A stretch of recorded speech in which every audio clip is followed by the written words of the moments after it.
I wish I never saw this movie. Nah, but for real, Wish is Disney's latest attempt at trying to figure out what the public wants them to do. You want a 2D animated movie? Well, best I can do is whatever this is. So Wish celebrates 100 years of Disney films. That's a long time, and you'd think they would have figured it out by now, but apparently not. The story of Wish is very simple. Asha is a character who has a big heart. Ooh, she's a little goofy. She wants everyone's wish to be granted, but that asswipe King Magnifico has stolen everyone's wish, and now they're just kinda being chilling. They don't have aspirations. I think it's not super clear. You know, a wish isn't a tangible thing, but it is in this movie, which is a cool mechanic that we'll get into, but when they have their wish taken from them, they're just kind of sad, I guess. They also don't remember what they wished for, which is convenient. The general plot of the movie is Asha finds out Magnifico is a turd sandwich, and she makes a wish on a star to free everyone's wishes. The star comes to life, and they all work together to free the wishes. It's pretty straightforward as,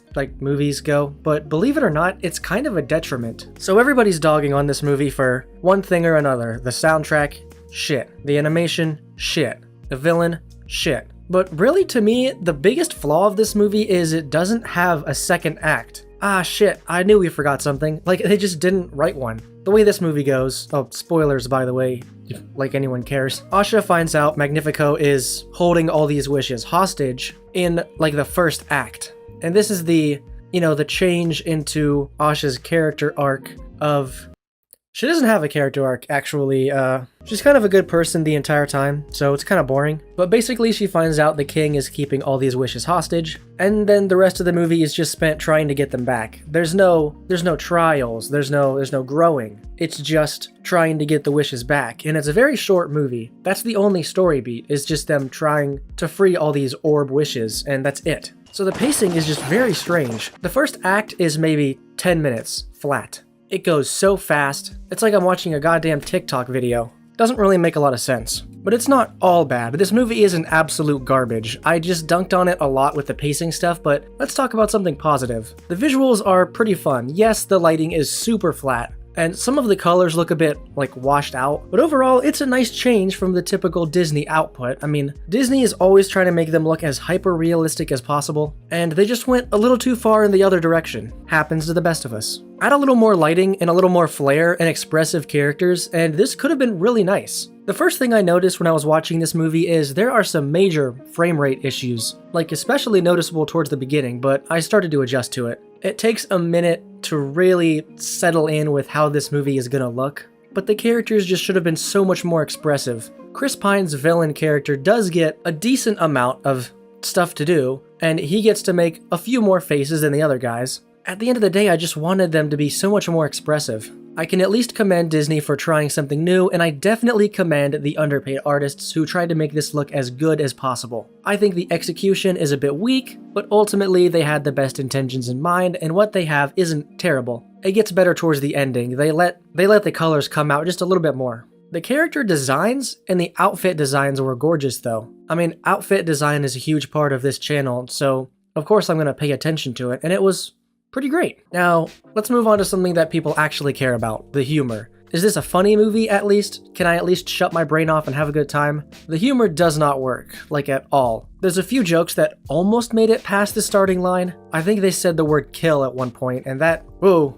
too far. But they tripped over their own egos, and now they're just face down in the dirt. They couldn't commit to a solid style of humor, and now it's just so bland it's forgettable. The GOAT, the comedic sidekick, he didn't do anything. He was so unfunny. Every joke he made was just, this movie's made for kids. And Disney movies used to be made for both kids and adults, and this was not that, unfortunately. Speaking of egos, dude, Bob Iger's got a fucking ego. I believe I have just been threatened. Or Chapek. What depends on when this movie went into production. Damn, this movie is self-indulgent as hell. Hidden Mickeys everywhere, and they did a whole thing with the castle and the, Magnifico's on the castle, the castle. I've been to Disney World, and they light up parts of the castle with different characters' faces. They just straight up did that at the end of the movie. Like, hey, you want to come to Disney World? Buy our stuff. The fireworks, the references to past Disney movies and characters, they were fun when you catch them. The little references here and there to Zootopia or to Sleeping Beauty or whatever.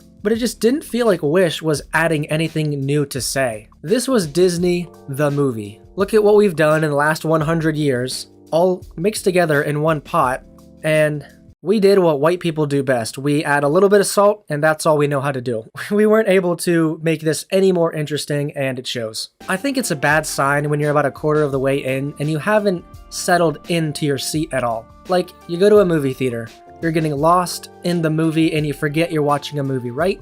Everybody does that. And you're forgetting you're in a movie theater. For the entire movie, that never happened. I couldn't actually focus on what was going on. And that's a really bad sign that you're losing people. Not because you need to go a million miles an hour, so fast that I don't even know any of these side characters. Like, who's this asshole? I don't remember, and neither do you. Because they don't take the time to establish anything dramatic. They just want, ooh, look at that little Mickey Mouse right there. That's what this movie was. And kinda bland.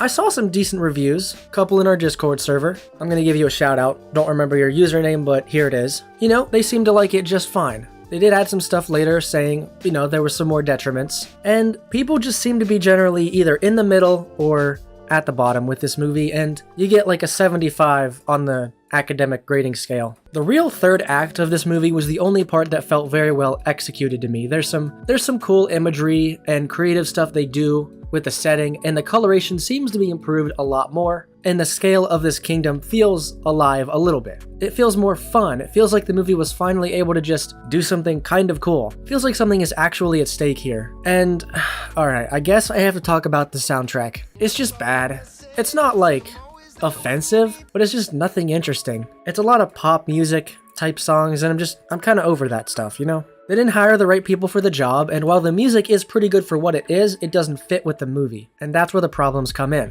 The villain song was probably the best one of the bunch, and there is a moment in another song where a character walks in halfway through, and everybody stops singing, and then they just join right in, and it is that I like that. That was creative. To those of you who didn't see the movie, you don't know what I'm talking about, but to those of you who did, I think you know what I mean. And that's why everyone is hating this movie. Because the pieces were in place for us, but it just didn't come together in the end. Everything was here. A new and interesting visual style, a unique sound, even though it's not one that really fits with the movie, and an actually pretty interesting mechanic of making a wish and then immediately forgetting what that wish was, so you're not burdened with it. That's a decent lesson to tell, and it's a cool dynamic you could have done a lot with. But they didn't do anything with it. The villain just turns into a mustache-twirling douchehole, and it's like, what are we doing? This is boring now. So to wrap this all up, this movie really had potential, and they just kept tripping over their own balls, and I don't understand what the point of anything was. In the end, I wasn't like mad or anything, but I was just kind of hoping this movie would be something of a bit more substance, you know? Nothing in it was offensive, but at least if it was offensive, I'd have something to talk about here. So those were my thoughts. Let me know what you think in the comments. I mean, it's probably better than Trolls 3, so if you have to bring your kids to a movie, that's probably the best one to bring them to. And kill my grandma! But who are we kidding? They want to see the FNAF movie anyway, don't they? Honestly, just take them to see that. They'll be fine. So let me know your thoughts in the comments, and I'll see you later.